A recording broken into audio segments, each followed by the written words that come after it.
Eu queria saber, depois dessa, porque você tem uma visão de mundo totalmente ocidental, com a Ford muito tempo e tal, e também com a Volkswagen Auto Latina, você conviveu muito. E aí vem a Great Wall. Aí depois você trabalhou em Stellantis, Peugeot Citroën, se eu não me engano, Isso. PSA. E aí vem a Great Wall. Eu quero entender assim. Primeiro, você já contou o primeiro momento ali, que você andou no carro, falou, não tem condição nenhuma. Eu quero saber assim, dos dois lados. Primeiro, o seu impacto, qual foi, se houve. E o segundo, o impacto das pessoas em volta falando a mesma ladainha que falava em 2010. Ah, mas carro chinês. E isso, muito de falta de conhecimento, porque a ignorância às vezes é uma bênção, mas às vezes é um cemitério. Se a pessoa não conhece, aí ela acaba não conseguindo usufruir o melhor que tem em cada coisa. Dá essas duas visões para o pessoal que está Vamos falar da assistindo. interna primeiro, depois de falar do consumidor, que agora a gente está descobrindo o consumidor agora, né? Tá mais no começo. A interna não é um baque. É uma coisa super simples. É tipo assim, você conseguir ir para Marte. Cara, é ir para Marte. Sim, sim. Então, o que acontece? Você compara as culturas, o americano ele é extremamente pragmático, extremamente financeiro. Ele põe na planilha quando tem que fechar e acabou a conversa e vão embora e fechou a conta, dá dinheiro, eu quero. Não fechou a conta, não quero. O francês, cara, velho, francês, eu me dei muito bem com a cultura francesa, me relacionei muito bem com o comando francês. O Carlos Tavares, o Imparato, que era o comando da Peugeot, eles são brilhantes, cara. Tavares Ter é tido o legal privilégio de participar em reuniões, de fazer café da manhã online, eu participei de café da manhã online com o Carlos Tavares. Ter tido o privilégio de ter tido uma escola dessas, Tavares contribui muito com a minha forma de pensar. Mas ele é um cara. é, o francês ele é mais financeiro que o americano. A diferença do francês é que ele fala, eu sou mais humano, né? Mas o francês, a hora que ele sabe fazer conta, a hora que ele aprende a fazer a conta. E é um aspecto diferente o europeu. Mas eu já tinha um pouco de tarimba, porque a Ford tem base muito forte na Inglaterra e na Alemanha. E o francês ele é diferente do inglês e do alemão, mas saber lidar com. Você acaba ficando. Começa a ficar multicultural quando você. Uma coisa é americano, uma coisa é inglês, uma coisa é alemão, e aí vem o francês. Então, o europeu ele é diferente, ele tem um senso diferente. O governo tem participação em muitas. Então, fala assim, na China é tudo estatal, né? Fala, a minha empresa que eu trabalho é privada. Mas eu conheço várias francesas que são estatais. É Tem verdade. participação de governo. Então, assim, por isso, inclusive, a relação, a forma de visão é completamente diferente a visão europeia. E o francês também, ele é um cara que se você subir o pedágio, ele para a estrada. Ele é um cara meio contestador o tempo todo, o francês consumidor, o francês comum, né? Mas ele é complexo na matemática dele, velho. Ele tem uma É complexidade mesmo? matemática. Tem sinais que não tem na calculadora? Ele tem sinais de na calculadora. É uma cultura bem diferente também, mas você vai multicultural. Eu nunca tinha trabalhado com asiático como um todo. E quando perguntam para mim como que é trabalhar com chinês, eu falo o seguinte, olha, como que é trabalhar com brasileiro? Vamos pegar o mercado financeiro. O pessoal do Bradesco é igual ao Itaú? Provavelmente não. Não é. O pessoal do Santander é igual ao C6? Não é nem um pouco. Até vieram do Santander, mas no C6 eles são diferentes. Porque a cultura corporativa te molda também. Então, não existe isso numa população de bilhão. Um Não outro existe planeta como que é o inteiro, né? chinês. Tem todo tipo de chinês. Tem chinês do bem, tem chinês do mal, como tem brasileiro do bem, como tem brasileiro do mal. Tem gente inteligente, tem gente que você precisa explicar 10 vezes, como em qualquer cultura. Isso vai ter em todas as culturas, né? Eu posso dizer como que é o nosso chinês, mas é muito difícil para mim generalizar e acho que isso é um pouco... hoje em dia a gente está se despindo desse tipo que até é um preconceito Lógico. de rotulado chinês. Total. Eu conheço bem as 3 empresas americanas, na verdade, até porque trabalhei quase 3 décadas numa, tive sempre contato com o pessoal da General Motors, até hoje, inclusive eu tenho gente multimarcas na minha operação, e na Stellantis eu tive contato com o pessoal da Jeep dos Estados Unidos, eu vi esses caras trabalhando também, e conhecia eles até de outras datas também no mundo americano. São completamente diferentes. O pessoal da Ford, da GM, da Jeep, nos Estados Unidos são completamente diferentes. Então, como que está agora eu trabalhando com chinês, né? Como que está a gente trabalhando com chinês, o nosso time trabalhando com chinês? Primeiro, eu nunca vi gente tão humilde querendo aprender, perguntando. Eles reconhecem que eles são de Marte e que para fazer business eles precisavam de alguém que explicasse o mercado e o consumidor para eles.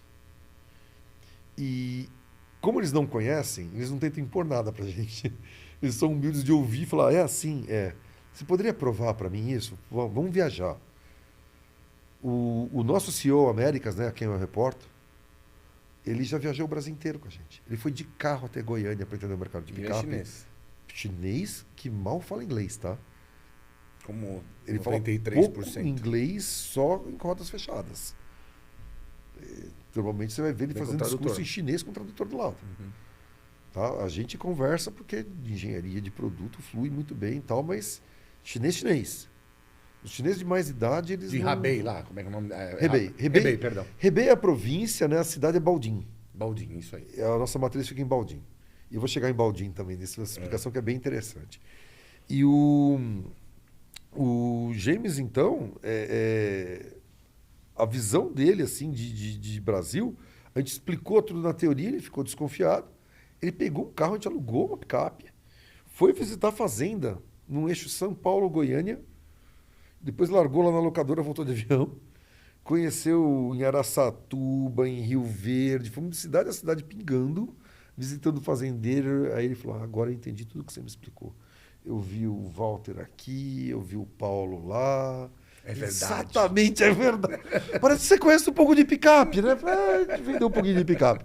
Os caras existem igualzinho. Falei, é isso aí. E se você trouxer essa picape desse jeito da China, você vai vender só pro Walter. Você vai vender para todo mundo. E tá fácil. Depois a gente fala de produto também. Então, a humildade de querer aprender que para fazer business, você precisa conhecer o consumidor local e a autonomia que a gente tem de fazer um carro de brasileiros para brasileiros, jamais eu tive na cultura americana e europeia.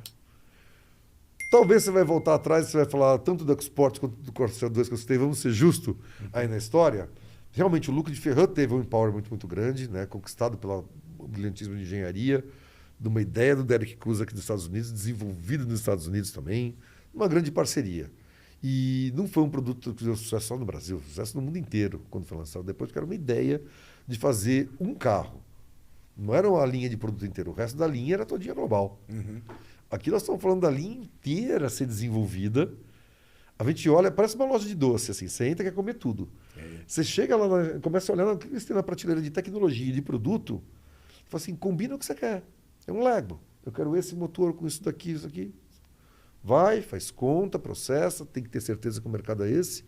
E estão montando coisas inimagináveis no Brasil. Então, parte desse impacto que você falou no começo, de como é que pode no plano de GWM, é porque a gente está com uma autonomia de fazer carro que o brasileiro quer, que o brasileiro precisa hoje, e que ele estava esperando alguém fazer.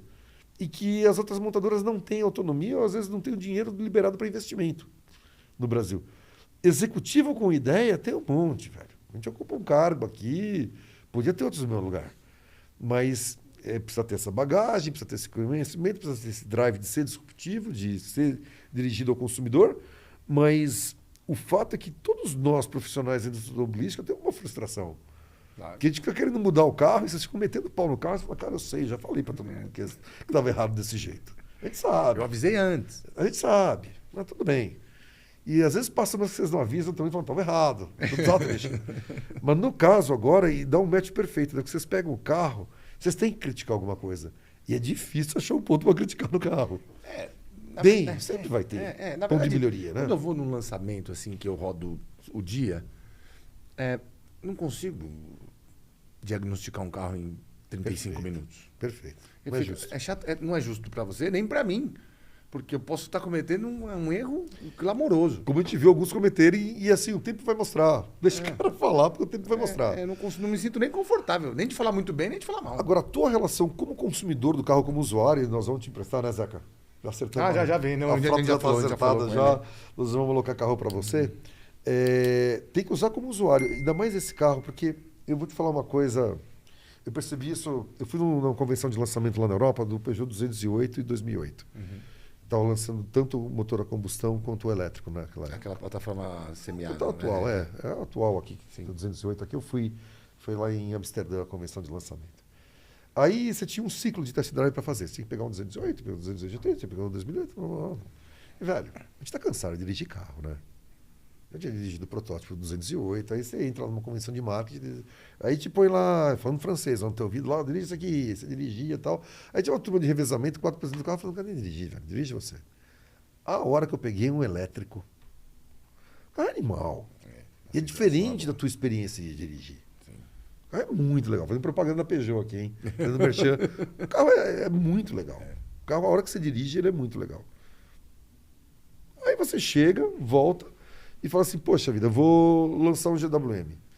Não é na hora que você dá a volta com o carro no quarteirão que você vai entender o que é um GWM. Ele é tão diferente, tão complexo, tão revolucionário em vários pontos, que você precisa de tempo para assimilar, corrigir algumas coisas que você não gosta no carro, que são configuráveis, que cada um gosta de um jeito. Eu, por exemplo, tenho uma tela do cluster, né, dos instrumentos, ela pode ser de dia, ela é clara, de noite ela é escura. Velho, eu ando só com o modo noite. Mas vira e mexe, eu pergunto todo mundo, você sabe que você pode configurar só no... Não, eu gosto da clara. Sim. Puta, pra mim, eu não aguento dirigir o carro com a tela clara. Eu não consigo ler De nada. dia vai naquela- lá, mas à noite... Não faz sentido. Tem gente que gosta. Então, o carro, como ele é altamente configurável, ele é como se fosse um Android, né? Ele é altamente configurável. Você tem que curtir o carro e testar várias reações diferentes, porque elas não são igual você dirigir naquele test drive, o carro a gasolina mais um, que mudou o estilo, que mudou a espuma do banco, que mudou o desenho do painel, o motor 10 cavalos a mais, tem 3 kg a mais de torque. Não é o mesmo carro com outra roupagem.